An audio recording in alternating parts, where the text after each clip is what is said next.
Мінекей 3 жолақты қыздар тоқып бітірдік. 3 жолақ дегеніміз мінекей мынау.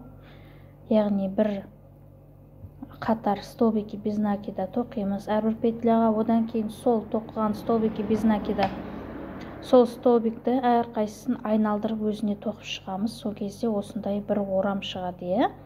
Осындайдан біз 3 жолағын, 3 орамды тоқыдық. Енді әрі қарай менде 36-37 аяқ киім размерінде біз үшеуден кейін бірден мінекей шамалы әдемілік үшін осындай линия алған болатынбыз. Енді әрі қарай 39-шы, 40, 41, 42 дегендер болмаса, мына 37, 38 дегенде аяқтары қалың, аяқтары андай жуандау үлкен адамдар болады. Мысалға, мына жерлері үлкен, ол кісілерге мынаның алды тар болып қалуы мүмкін, мына жері қысып қалуы мүмкін. Енді мынадан әрі қарай қыспауы мүмкін, өйткені көбейе береді ғой.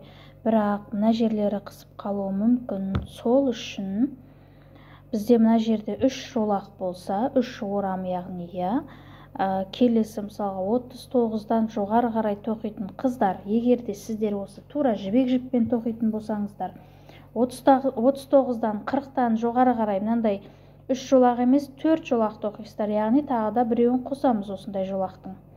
Ол дегеніміз 2 қатар қосылады. Бір столбики без накида, одан кейін сол столбики без накида тоқылған барлығын орап тоқып шығамыз, яғни астыңғы жағынан алып.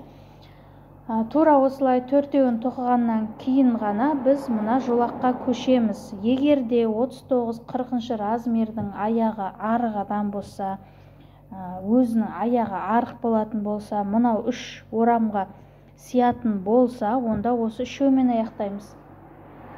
Оны тапсырыс алған кезінде міндетті түрде қарап аласыздар. Болмаса, қасыңызда болатын болса, өзіңізге, күйеуіңізге, балаңызға тоқитын болсаңыз, есептеп алсаңыз болады. Осы 3 орамды болғаннан кейін подошваны кигізіп аламыз, қыздар. Өйткені келесіде бұны салу қиын болып кетеді.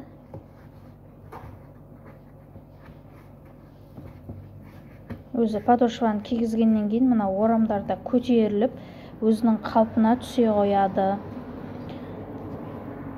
Егер де мінекей осы 3 орамды біткен кезінде қазір нормальны тұр ғой, мынау ешқандай оратылып былайнан орам болып, мына жерлер үлкейіп тұрған жоқ. Қазір біз бір мына линияны, сызылған линияны тоқығаннан кейін алдын тоқып бастаймыз да, сол кезде мыналар өзі ішке қарай жиырылып, әдемі өзінің формасын алады, мына форманы алады. Егер де одан да қатты болса, мына форма бос болып, мына тоқығаннан кейін, мына жақ тоқып ке жатқанда мыналар бүйіріне бері қарай шығып кетіп, қисайып, біреу ішке, біреу сыртқа шығып тұрып, сондай болатын болса, онда мынау орамыңыз үлкен болып кетті деген сөз. Ол үшін сіз мына алғашқы басында әрбір аркаға 3 петлядан тоқыдық қой, сол кезінде қаттырақ тоқу керек болады.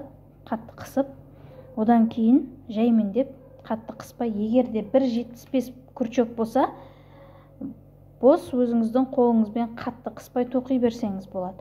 Екінші нөмірлі күрчек болса, онда қатты тоқыңыздар, себебі бос болса мынандай болып тұрмай қалады, аяқ киім болып, кішкене не істеп қалады, жатып қалады. Сол үшін әрі қарай қыздар, енді размер бойынша түсіндіңіздер деп ойлаймын, қыздар. Егер де аяғы жуан болатын болса, үлкен болатын болса, бір сүйектер кейде мына жерден шығып тұратын болады, или жоғарға көтеріліп кеткен болады, башпайдағы сүйектер. Сондай кезінде міндетті түрде мына жерге 4-ші жолақты қосамыз. Ал стандарт аяқ болатын болса, ешқандай да жолақты қоспаймыз. Әрі қарай линияны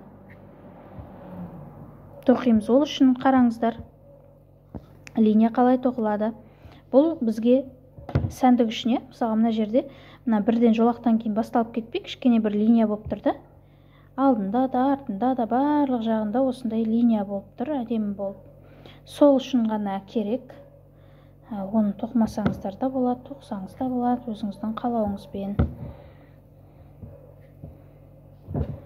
Былай қойық. Жарқ болып кеттік, енді қараңыздар. Біз мына 3 жолақты тоқып болғаннан кейін бір воздушный петля тоқып алдық. Одан кейін келесі тұрған бірден мынаған қараңыздар, мынау тұрған бұл өзінің несі ғой, петлясы ғой, мынау біріккен кезінде. Бұған тоқымаймыз да, өйткені бізде бір воздушный бар, иә. Мінекей келесі тұрғанға алып, просто соединительный петля, біріктіріп кете бересіздер. Келесісіне бір петляны бері қарай өткізіп аламыз да,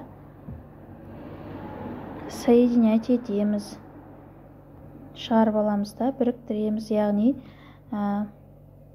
петляның оң жағында тұрған, кешіріңіздер, крючоктың оң жағында тұрған петляға мынау астынан сол жағындағы петляны шығарып аламыз. Енді бұл біріктіруді бәріңіз жаттап алдыңыздар деп ойлаймын. Крючок ұстаған адам бірден біріктіру дегеннің не екенін біледі. Себебі тоқу басталғаннан бастап осы біріктірумен басталады.